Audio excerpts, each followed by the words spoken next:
Сәлеметсіңдер ме балалар? Сабаққа дайындықтарыңыз қалай? Өте жақсы. Көңіл күйлеріңіз қалай?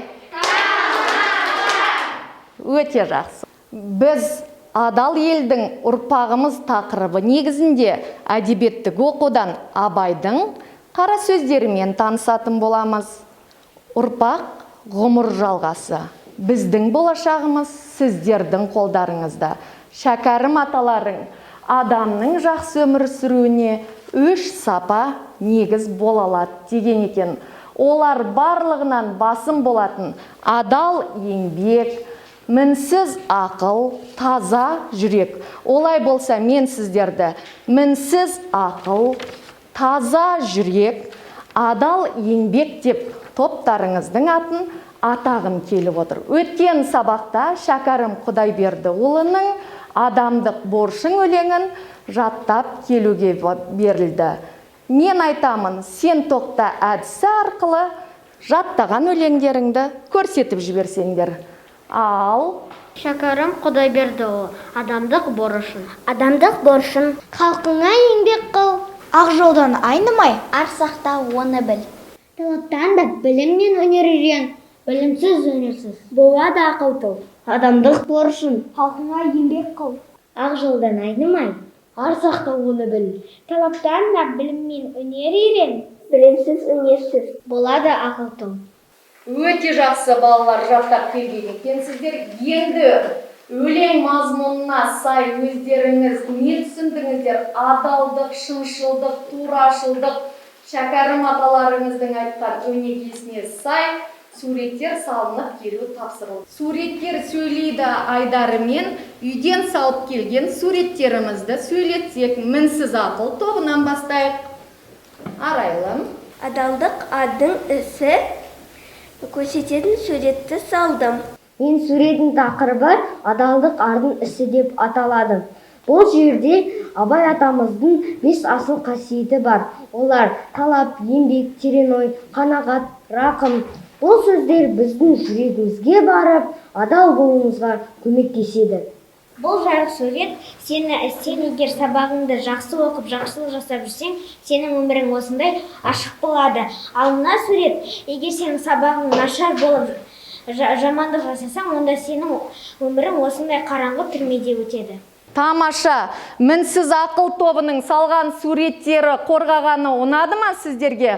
Ұнаған болса бас бармақ әдісімен бағалап жіберсеңіздер. Бәріңізге ұнады ма? Өте жақсы. Мен суретінде адалдық пен арамдық. Бұл суреттің мағынасы, яғни жемқорлыққа жол бермейміз. Қазақ елі байтақ болсын десеңіз, жемқорлықтың жолын бірге кесеміз.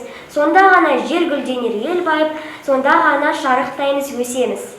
Таза жүрек тобы да өте жақсы суреттер салып келген екен. Адал еңбек, мінсіз ақыл топтары таза жүрек тобын от шашу әдісімен бағалап жіберсеңіздер. Менің мәліметім, біз адал елдің ұрпағымыз, жемқорлықсыз ел, гүлденген ел. 3 топтың да салып келген суреттері маған өте ұнады. Суреттер сөйлейді атты сурет көрмесі өте тамаша. Біздің ата-бабаларымыз турашылдықты дәріптеген екен. Тура биде туған жоқ, туғанды биде иман жоқ деп, әділдік пен турашылдықты ту еткен. Балалар, білімге ұмтылмау, заңды білмеу, жеңіл табысқа ұмтылу, жалқаулық, қоғамның бақытты болашағын тежеп, елдің беделін түсіреді екен. Асыл сөзді іздесең, Абайды оқы ерінбе, адамдықты көздесең, жаттап тоқы көңілге деп торайғырып жырлаған екен. Нұрлы ақыл тобын мінсіз ақыл тобымен айырбастайық. Жылы жүрек тобын таза жүрек тобымен айырбастайық. Адал еңбек тобын ыстық қайрат тобымен ауыстырайық.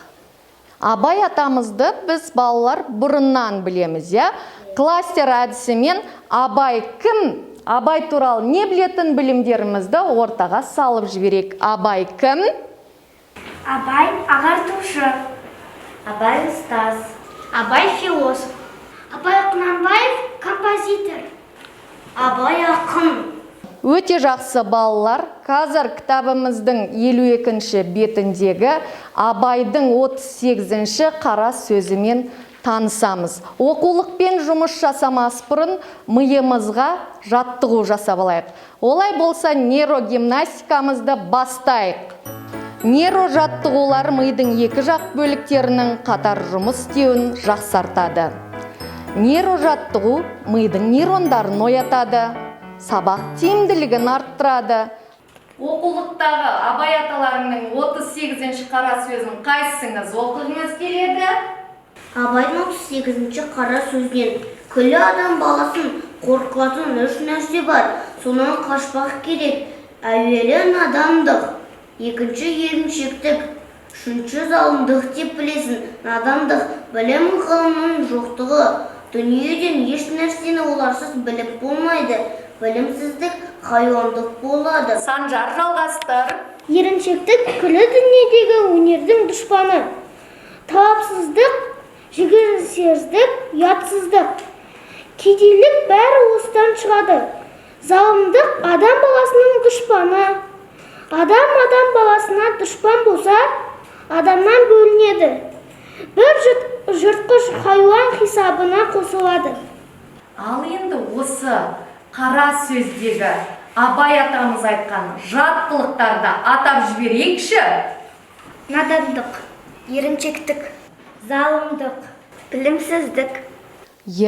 Дұрыс айтасыңдар. Надандық білім ғылымның жоқтығы, еріншектік өнердің дұшпаны, залымдық адамның дұшпаны екен. Енді өздеріңіз оқулықтағы 38-ші қара сөзін іштей оқып шықсаңыздар. Залымдық адам баласының дұшпаны, талапсыздық, жігерсіздік, ұятсыздық, кедейлік бәрі осыдан шығады. Өте жақсы балалар. Енді не істеуге болады, не істеуге болмайды, жалғастыр ойыны арқылы ойымызды қорытындылап жіберейік.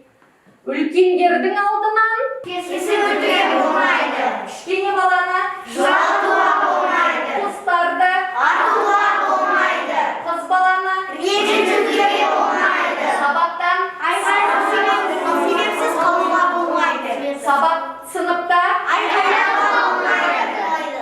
енді не істеу керек? Үлкен кісіні Сыйламау керек. үлкеннің ақылын Тыңдамау керек. үлкендерге Сәлем беру керек. қыз баланы Ренжітуге болмайды. кішілерді Қамқорлық керек. оқу құралдарын Күтіп ұстау керек. тамаша.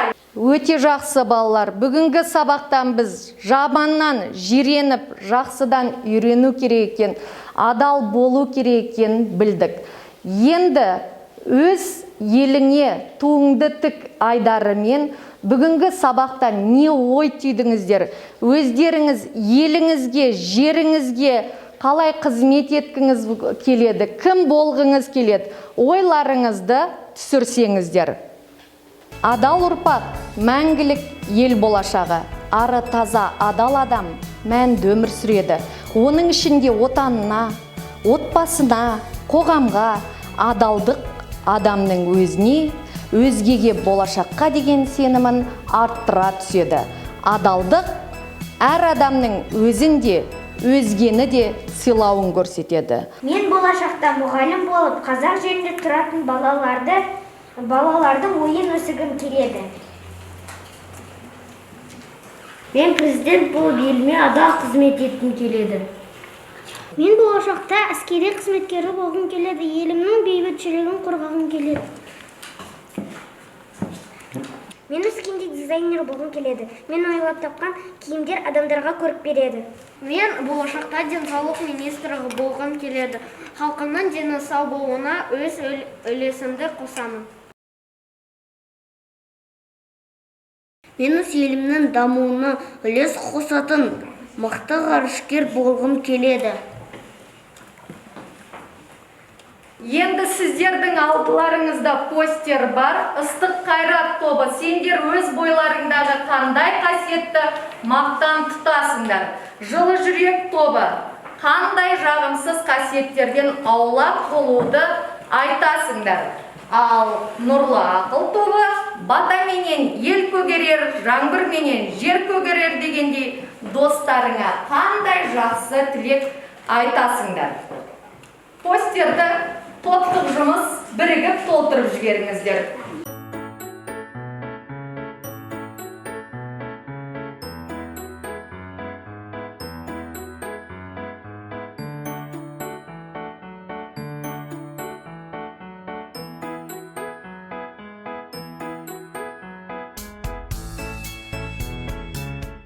Мына қасиеттерді мақтан тұтамыз.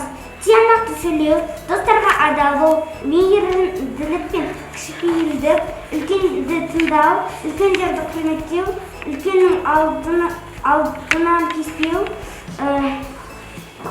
қамқор болу, өсек айтпау. Жағымсыз қасиеттер: еріншектік, арамдық, жалқаулық, қатыгез, дөрекі, өтірікші, әдепсіз, мақтаншақтық. Мен досыма денсаулық, ұзақ өмір, бақыт жолы ашық болуын, адамгершілігі мол, ізетті болуын, адал болуын тілеймін. Адалдық жүрген жерде адамдық жүреді. Олай болса, бүгінгі сабағымызды аяқтайық.